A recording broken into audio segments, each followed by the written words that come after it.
आज भी जो बॉलीवुड के फैंस अपने पुराने गानों को याद करते हैं तो रफी साहब और अनुराधा पौडवाल जी की आवाज एक महफिल की तरह उनके दिलों में गूंजती है। ये दोनों आवाजें मिलकर जो जादू बनाती थी वो कहीं और सुनाई नहीं देता। आज के इस सफर में हम लेकर आए हैं उनके कुछ सुपरहिट गाने और उनके पीछे छुपी कहानियाँ जो आपको 70s और 80s के दिनों की याद दिला देगी। 1970 के दौरान जब मोहम्मद रफी बॉलीवुड म्यूजिक इंडस्ट्री में अपने शिखर पर थे, एक नए टैलेंट ने म्यूजिक की दुनिया में कदम रखा, अनुराधा पौडवाल। अनुराधा जी एक यंग और एंथुसियास्टिक सिंगर थी जो इस सफर में अपना नाम बनाना चाहती थी। पहली बार उनकी मुलाकात रफी साहब से उनके मेंटर ने अरेंज की थी। अनुराधा जी को कुछ समझ नहीं आ रहा था कि वो इतनी बड़ी हस्ती के सामने कैसे रिएक्ट करें, लेकिन रफी साहब की ह्यूमैनिटी और वार्मथ ने उनका डर मिटा दिया। ये मुलाकात अनुराधा जी के लिए एक सपने से कम नहीं थी। रफी साहब ने उनका दिल खोलकर स्वागत किया और उन्हें सीखने का मौका भी दिया। ये उनके साथ काम करने का पहला कदम था। रफी साहब और अनुराधा जी ने कई यादगार गानों में अपनी आवाजों का जादू बिखेरा। उनका सबसे पहला सुपरहिट गाना था आप ऐसी न थे।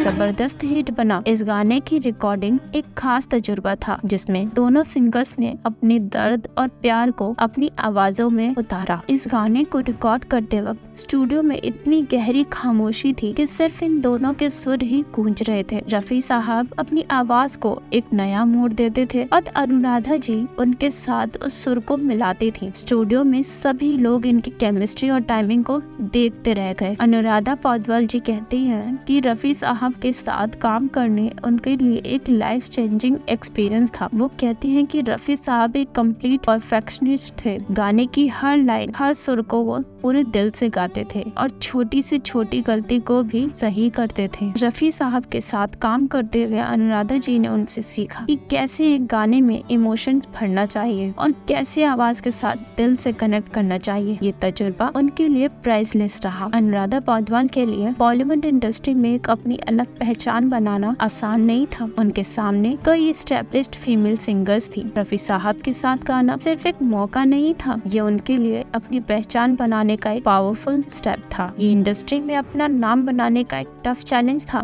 लेकिन रफी साहब के साथ और उनके गाने के दौरान मिले सपोर्ट ने अनुराधा जी को एक मुकम्मल सिंगर बनाया। रफी साहब और अनुराधा जी के गानों ने सिर्फ बॉलीवुड को ही नहीं पर आम आदमी के दिल को भी छू लिया था। जब आप तो ऐसे ही न थे और तेरे मेरे सपने जैसे गाने